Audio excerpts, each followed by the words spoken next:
Alrighty, all, welcome back to the channel. Of course, my name is Tommy, and this is the Gallery Backyard Barbecue, and today's show is gonna be one of those fun shows. It is gonna be one of those throwback shows, as I am gonna fire up the kettle. I mean, look, I don't know about you guys, but I grew up where everybody had a kettle in their backyard. That is how we've learned how to cook. Whether it was burgers, chicken, steaks, brisket, ribs, you name it, there was always a group of people around the kettle drinking some beers. So every time I get a chance to break out the kettle here at the Gallery BBQ, I am certainly a little bit jacked for that, as there is nothing more fun in backyard grilling than working that kettle. So look, I want to keep this show moving. What I want to do here is let's turn our attention down to the board. Let me show you what we are going to kettle up, and let's get started with the show.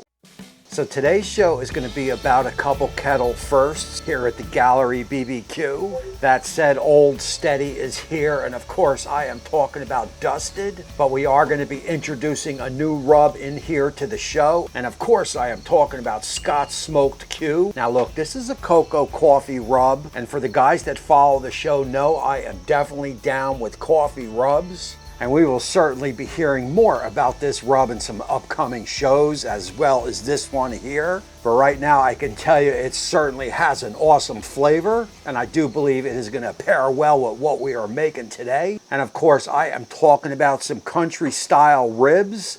I've got two type here. I've got bone-in and also boneless. And the first step we want to do here is to get them on the board. Now look, the bone-in ribs were $1.99 a pound, while the boneless came in at about $4.89 a pound. So you definitely want to check the prices at your local market. Either way, that is a lot of ribs for the money. I think I paid about 15 bucks or so. So all I like to do when I'm prepping out these ribs is I like to get me a paper towel, and the ones that are boned left in, I'll take the paper towel and just wipe them a little bit. Make sure there are no shavings out from the cutting on the ribs. The boneless I'll just leave as is, and then I will get everything spread out on the board. And the first up is gonna be our Dusted. Now look, this is gonna be our base rub. This is gonna give us our salt content as well as some charcoal flavorings.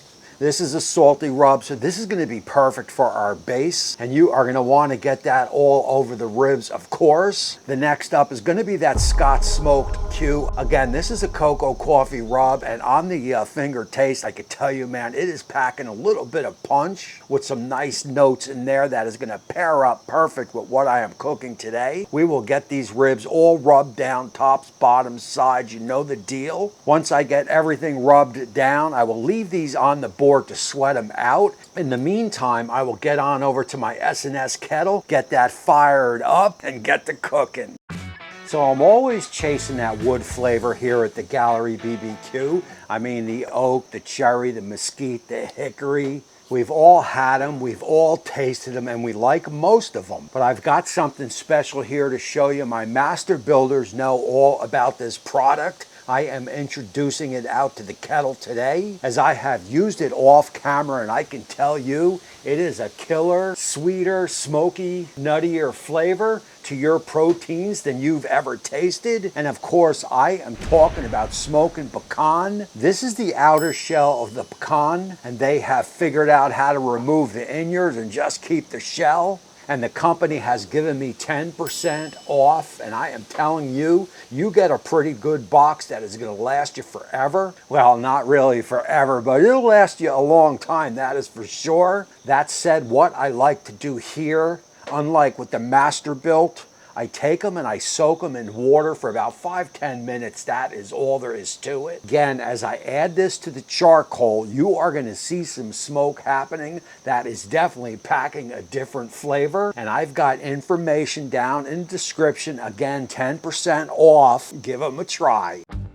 This here is my SnS Kettle, and that there is my drip and griddle pan. And I gotta tell you right off the bat, I love that thing. I keep it in the pit. right underneath the proteins as it catches all the grease. And when the cook is over, I just remove it, wipe it down in the house, and I got a clean grill ready to go for the next cook. I mean, how could you beat that? And also, I did want to point out how we have leftover fuel from the last cook. That means the SnS did its job and snuffed it out. I definitely like to see that. So once we get our fuel in, I will just move it around a little bit with my old hickory. Then I will grab my Smokin Pecans and scatter those along the top. Now look, as soon as they make contact, you are gonna start seeing that light blue smoke hover up. And I am telling you, the sweetness, the nuttiness is definitely in the air. No reason to wait here. I will get the grate on. I will get the ribs on. So look, once we get our ribs on, I will shut it down. I am going to run this as a hot cook, which means I am going to open up the vent on the bottom full and also open up that top vent.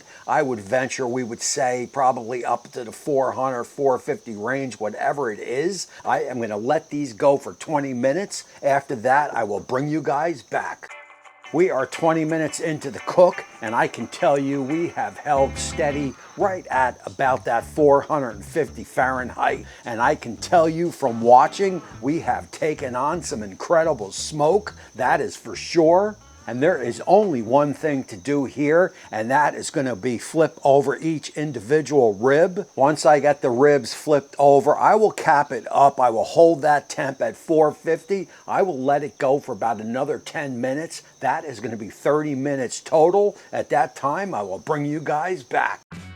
So 30 minutes in tells me that I've got about another 10, 15 minutes left, as 45 minutes is usually what it takes. So basically what I am going to do here, as those who watch the channel know, I am all about the char. I am going to take my SnS Kettle, I am going to turn that right over the flame, and it will not take long, so do not walk away at this point. I mean, talk about fun. This is the one thing you cannot do with a pellet grill. Even the Masterbuilt doesn't give you this cooking rush, can I say. It just brings back all kinds of memories. I mean, just picture it, about 6, 7 people around the pit, beers are flowing, and you've got a fire coming up, and you've got the proteins in, and you just work everything back and forth, back and forth. Heck, man, back then, you work it like you knew what you were doing, when really you didn't. But that is how we learn, and that is one memory I will never forget. I mean, just look at that rib, man. It looks absolutely incredible. I mean, that is the char that I am looking for. That is the flavor that I am chasing. So look, what I want to do here is I'm going to just continue to work it a little bit more. I will move everything out of the flame, put that cover back on, and let it go probably for about another 5, 10 minutes or so. At that time, I will bring you guys back. We will get a temp check, and I'm pretty sure by then we will take this cook home. Alrighty, and here we go. We have reached that magic time of 45 minutes, and a quick temp check shows us we are mid 150s, and again, man, that is perfect. Don't forget, you will get a little bit of a carryover, but we are not done yet. We certainly got to build a little bit more flavor, add in a little bit more char. So what I am going to do here is I'm going to grab another handful of 2 of that Smokin Pecan and sprinkle it a little bit over the top. That is going to be instant smoke there, I can guarantee it. Oh, heck yeah, I am super psyched. So basically from here, let's spin that grate in over that flame. Let's build just a tad more char as we take that up to the final temperature of about 165 or so. Now look, if you want them cooked a little bit more, please, by all means, cook them a little bit more. I mean, it doesn't get any better than this as we continue to work that pit. At this point, you are definitely going to want to keep an eye as that flame is coming up. You will burn real quick. So I am going to move ribs in and out of the flame, in and out of the flame. Continue to work it, continue to build the perfect amount of char that you want. I mean, hell yeah, look at that. That there is perfection. So look, what I want to do here is let's get all the ribs off. Let's get them on the board. We will allow them to rest for maybe about 5-10 minutes. That is all I can wait. At that time, I will bring you guys back. We will do that taste test, talk about it, and close out the show. Alrighty guys, so look, I said this last time I worked the kettle, and I'm gonna say it again. There is just something fun about cooking on a kettle. Just, you don't get it on a Masterbuilt. You certainly do not get it on a pellet grill. You are in full control in a kettle, and I definitely dig it for sure. This is your country style ribs. I do it probably a little bit different than some other people do it. I don't go too much slow. I like to get a lot of char on it.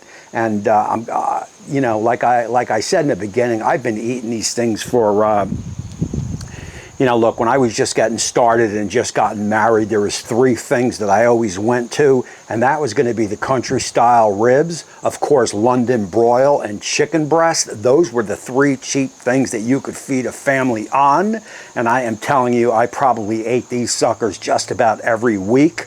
And I just love the fact that you've got some dark meat in there mixed with the you know, mixed with the white meat. It is the perfect flavor for me. And also, as I mentioned, under 20 bucks. And I will be having this for dinner tonight, and then I will be springboarding it on over to the griddle, where we are going to make up some pork fried rice with the griddler trick. Again, that information on that channel will be down below. Give that a subscribe. You will definitely dig it, as we are going to bring some pretty cool recipes on over there. Let's go on in for that taste test. And again, some nice char is definitely what I dig. So guys, that is a pretty awesome flavor. Of course, we've got that dusted on there, but I want to dive a little bit more into this this cocoa coffee magic, as I definitely like a coffee rub. So that is a nice rub right there, man. Again, it's got the coffee, the cocoa in there. It's got a little bit of a bite. I definitely dig that. And I also got to throw a huge shout out to that Smokin Pecan. I don't get much here on the show, but I am telling you, they have given me 10% off for you guys. If you are looking for a different smoky flavor, this is going to be almost like a little bit sweeter and a nuttier of a flavor than, say, a cherry or an oak. And I have used it in my Masterbuilt gravity fed and also my kettles under the show notes. So look, that is going to close out this show. Again, I appreciate you all for watching. My name is Tommy. All my Patreon members, my YouTube join members, I love you guys. You help more than you know. And until next time, we will see you soon. It's almost like a pork chop on a stick with a lot of dark meat. Yeah.